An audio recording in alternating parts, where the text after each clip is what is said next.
बच्चों को school bus में बैठाकर वापस आई बबीता खिन्न मन से टेरेस पर जाकर बैठ गई। सुहावना मौसम, हल्के बादल और पक्षियों का मधुर गान, कुछ भी उसके मन को वो सुकून नहीं दे पा रहे थे जो वो अपने पिछले शहर के घर में छोड़ आई थी।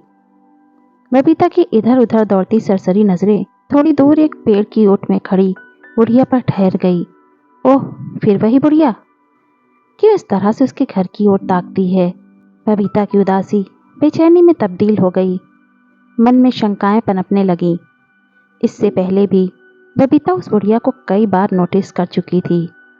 2 महीने हो गए थे बबीता को नासिक से गुवाहाटी शिफ्ट हुए, मगर अभी तक एडजस्ट नहीं हो पाई थी। पति सुमित का बड़े ही शॉर्ट नोटिस पर तबादला हुआ था। वो तो आते ही अपने काम और ऑफिशियल टूर में व्यस्त हो गए। छोटी स्नेहा का तो पहली क्लास में आराम से एडमिशन हो गया, मगर मोनू को बड़ी मुश्किल से 5वीं क्लास के मिड सेशन में एडमिशन मिला। वो दोनों भी धीरे धीरे रूटीन में आ रहे थे, लेकिन बबीता, उसकी स्थिति तो जड़ से उखाड़कर दूसरी जमीन पर रोपे गए उस पेड़ जैसी हो गई थी जो अभी भी नई जमीन नहीं पकड़ पा रहा था। सब कुछ कितना सुव्यवस्थित चल रहा था नासिक में। उसकी अच्छी जॉब थी, घर संभालने के लिए अच्छी मेड थी, जिसके भरोसे वो घर और रसोई छोड़कर सुकून से ऑफिस चली जाती थी। घर के पास ही बच्चों के लिए एक अच्छा सा डे केयर भी था। स्कूल के बाद दोनों बच्चे शाम को उसके ऑफिस से लौटने तक वहीं रहते। लाइफ बिल्कुल सेट थी, मगर सुमित के एक तबादले की वजह से सब गड़बड़ हो गया। यहाँ ना आसपास कोई अच्छा डे केयर है और ना ही कोई भरोसे लायक मेड ही मिल रही है। उसका कैरियर तो चौपट ही समझो। और इतनी टेंशन के बीच ये विचित्र बुढ़िया कहीं छुपकर घर की टूह तो नहीं ले रही। वैसे भी इस इलाके में चोरी और फिरौती के लिए बच्चों का अपहरण कोई नई बात नहीं है। सोचते सोचते बबीता परेशान हो उठी। 2 दिन बाद सुमित टूर से वापस आया तो बबीता ने उस बुढ़िया के बारे में बताया। सुमित को भी कुछ चिंता हुई। ठीक है, अगली बार कुछ ऐसा हो तो वॉचमैन को बोलना, वो उसका ध्यान रखेगा, वरना फिर देखते हैं, पुलिस कंप्लेन कर सकते हैं। कुछ दिन ऐसे ही गुजर गए। बबीता का घर को दोबारा ढर्रे पर लाकर नौकरी करने का संघर्ष जारी था, पर इससे बाहर आने की कोई सूरत नजर नहीं आ रही थी। एक दिन सुबह बबीता ने टेरेस से देखा, वॉचमैन उस बुढ़िया के साथ उनके मेन गेट पर आया हुआ था। सुमित उससे कुछ बात कर रहा था। पास से देखने पर उस बुढ़िया की सूरत कुछ जानी पहचानी सी लग रही थी। बबीता को लगा उसने यह चेहरा कहीं और भी देखा है, मगर कुछ याद नहीं आ रहा था।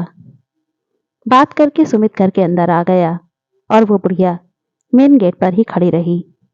अरे, ये तो वही बुढ़िया है जिसके बारे में मैंने आपको बताया था। ये यहाँ क्यों आई है? बबीता ने चिंतित स्वर में सुमित से पूछा। बताऊंगा तो आश्चर्यचकित रह जाओगी। जैसा तुम उसके बारे में सोच रही थी वैसा कुछ भी नहीं है। जानती हो वो कौन है?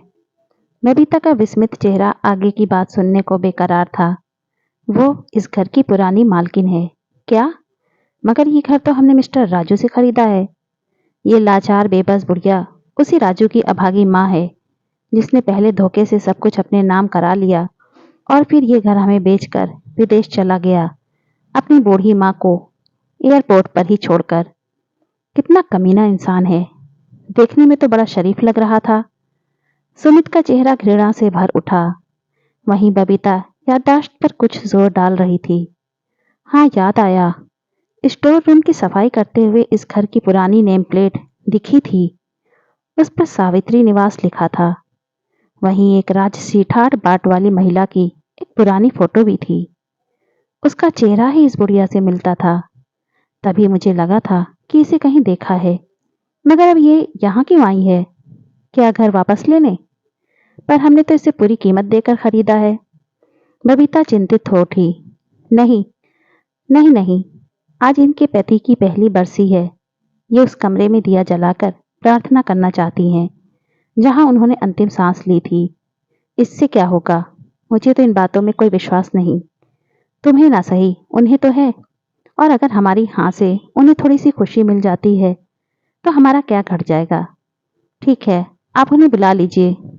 अन्य ने मन से ही सही, मगर बबीता ने हाँ कर दी। सावित्री देवी अंदर आ गईं। छीड़ काया, तन पर पुरानी सूती धोती, बड़ी बड़ी आंखों के कोरों में कुछ जमे, कुछ पिघले से आंसू। अंदर आकर उन्होंने सुमित और बबीता को ढेरों आशीर्वाद दिए। नजरें भर भर कर उस पराए घर को देख रही थी जो कभी उनका अपना था। आंखों में कितनी स्मृतियां, कितने सुख और कितने ही दुख एक साथ तैर आए थे। वो ऊपर वाले कमरे में गई। कुछ देर आंखें बंद कर बैठी रही। बंद आंखें लगातार रिस रही थी। फिर उन्होंने दिया जलाया, प्रार्थना की और फिर वापस से दोनों को आशीर्वाद देते हुए कहने लगी, मैं इस घर में दुल्हन बनकर आई थी। सोचा था अर्थी पर ही जाऊंगी, मगर सर भर्रा आया था। यही कमरा था मेरा। कितने साल हंसी खुशी बिताए यहाँ हमने अपनों के साथ, मगर राजू के पिता के जाते ही।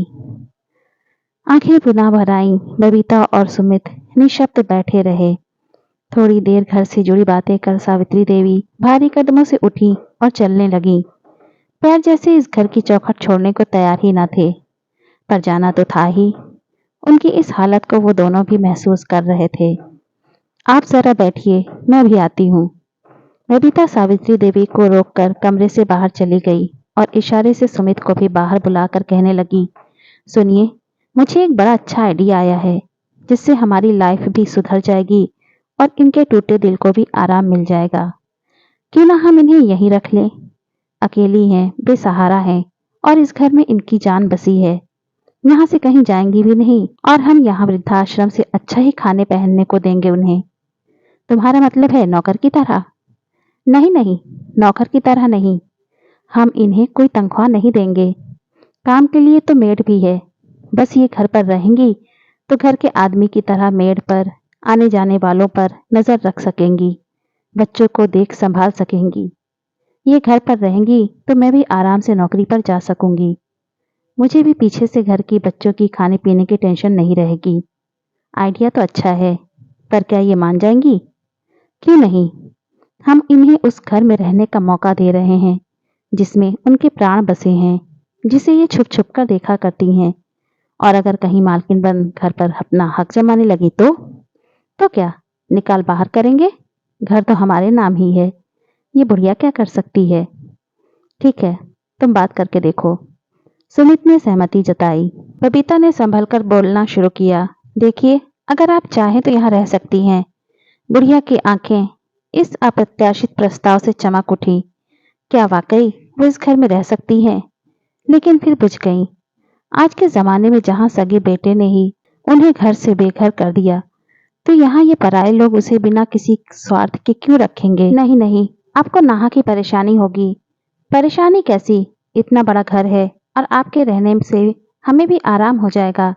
हालांकि दुनियादारी के कटु अनुभवों से गुजर चुकी सावित्री देवी बबीता की आंखों में छुपी मंशा समझ गई, मगर उस घर में रहने की मोह में वो मना न कर सकी। सावित्री देवी उनके साथ रहने आ गई और आते ही उनके सधे हुए अनुभवी हाथों ने घर की जिम्मेदारी बखूबी संभाल ली। सभी उन्हें अम्मा कहकर ही बुलाते। हर काम उनकी निगरानी में सुचारू रूप से चलने लगा। घर की जिम्मेदारी से बेफिक्र होकर बबीता ने भी नौकरी ज्वाइन कर ली। साल भर कैसे बीत गए पता ही नहीं चला। अम्मा सुबह दोनों बच्चों को उठाती, तैयार करती, मान मनोहार कर खिलाती और स्कूल बस तक छोड़ती। फिर किसी कुशल प्रबंधक की तरह अपनी देख रेख में भाई से सारा काम कराती। रसोई का वो स्वयं खास ध्यान रखने लगी। खासकर बच्चों के लिए स्कूल से आने के वक्त वो नित्य नए स्वादिष्ट और पौष्टिक व्यंजन तैयार कर देती। बबीता भी हैरान थी कि जो बच्चे चिप्स और पिज्जा के अलावा कुछ भी मन से न खाते थे, वे उनके बनाए व्यंजन खुशी खुशी खाने लगे थे। बच्चे अम्मा से बेहद घुल मिल गए थे। उनकी कहानियों के लालच में कभी देर तक टीवी से चिपके रहने वाले बच्चे उनकी हर बात मानने लगे। समय से खाना पीना और होमवर्क निपटाकर बिस्तर में पहुंच जाते। अम्मा अपनी कहानियों से बच्चों में एक और जहां अच्छे संस्कार डाल रही थी, वहीं हर वक्त टीवी देखने की बुरी आदत से भी दूर ले जा रही थीं। बबीता और सुमित बच्चों में आए सुखद परिवर्तन को देखकर अभिभूत थे, क्योंकि उन दोनों के पास तो कभी बच्चे के पास बैठ बातें करने का भी समय नहीं होता था। पहली बार बबीता ने महसूस किया कि घर में किसी बड़े बुजुर्ग की उपस्थिति, नानी दादी का प्यार बच्चों पर कितना सकारात्मक प्रभाव डालता है। उसके बच्चे तो शुरू से ही इस सुख से वंचित रहे, क्योंकि उनके जन्म से पहले ही उनकी नानी और दादी दोनों गुजर चुकी थीं। आज बबीता का जन्मदिन था। सुमित और बबीता ने ऑफिस से थोड़ा जल्दी निकलकर बाहर डिनर करने का प्लान बनाया था। सोचा था बच्चों को अम्मा संभाल लेंगी, मगर घर में घुसते ही दोनों हैरान रह गए। बच्चों ने घर को गुब्बारों और झालरों से सजाया हुआ था। वहीं अम्मा ने बबीता की मनपसंद डिशेस और केक बनाए हुए थे। इस सरप्राइज बर्थडे पार्टी, बच्चों के उत्साह और अम्मा की मेहनत से बबीता अभिभूत हो उठी और उसकी आंखें भर आईं।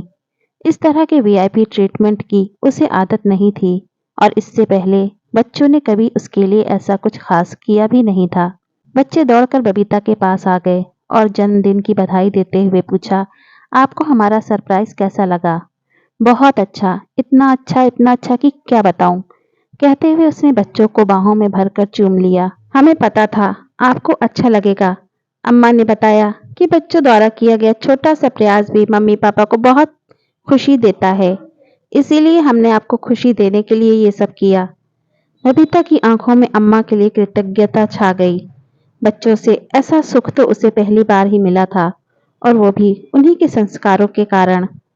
केक कटने के बाद सावित्री देवी ने अपने पल्लू में बंधी लाल रुमाल में लिपटी एक चीज निकाली और बबीता की ओर बढ़ा दी। ये क्या है अम्मा? तुम्हारे जन्मदिन का उपहार। बबीता ने खोलकर देखा तो रुमाल में सोने की चेन थी। वो चौंक पड़ी। ये तो सोने की मालूम होती है। हाँ बेटी, सोने की ही है। बहुत मन था कि तुम्हारे जन्मदिन पर तुम्हें कुछ तोहफा दूं, और कुछ तो है नहीं मेरे पास। बस यही एक चेन है जिसे संभाल कर रखा था। मैं अब इसका क्या करूंगी? तुम पहनना, तुम पर बहुत अच्छी लगेगी। बबीता की अंतरात्मा उसे कचोटने लगी, जिसे उसने लाचार बुढ़िया समझकर स्वार्थ से तत्पर हो अपने यहाँ आश्रय दिया। उनका इतना बड़ा दिल कि अपने पास बचे इकलौते स्वर्ण धन को भी वो उसे सहज ही दे रही हैं। नहीं नहीं अम्मा, मैं इसे नहीं ले सकती। ले लो बेटी, एक माँ का आशीर्वाद समझकर रख ले। मेरी तो उम्र भी हो चली है, क्या पता तेरे अगले जन्मदिन पर तुझे कुछ देने के लिए मैं रहूं भी या नहीं। नहीं अम्मा, ऐसा मत कहिए। ईश्वर आपका साया हमारे सिर पर सदा बनाए रखे। कहकर बबीता उनसे ऐसे लिपट गई जैसे बरसों बाद कोई बिछड़ी बेटी अपनी माँ से मिल रही हो। वो जन्मदिन बबीता कभी नहीं भूली, क्योंकि उसे उस दिन एक बेशकीमती उपहार मिला था, जिसकी कीमत कुछ लोग बिल्कुल नहीं समझते, और वो है निस्वार्थ मानवीय भावनाओं से भरा माँ का प्यार। वो जन्मदिन सावित्री देवी भी नहीं भूली, क्योंकि उस दिन उनकी उस घर में पुनर्प्रतिष्ठा हुई, घर की बड़ी आदरणीय एक माँ के रूप में, जिसकी गवाही उस घर के बाहर लगाई गई वो पुरानी नेम प्लेट भी दे रही थी, जिस पर लिखा था सावित्री निवास। दोस्तों, शायद आपकी आंखें इस कहानी को पढ़कर थोड़ी सी नम हो गई हों। अकेले में आंख बंद कर 2 मिनट जरूर सोचें कि पाश्चात्य संस्कृति की होड़ में हम अपनी मूल संस्कृति को भुलाकर बच्चों की उच्च शिक्षा पर तो सभी का ध्यान केंद्रित है, किंतु उन्हें संस्कारवान बनाने में हम पिछड़ते जा रहे हैं। दोस्तों, आज की कहानी कैसी लगी हमें कमेंट करके ज़रूर बताइए। Thanks for watching.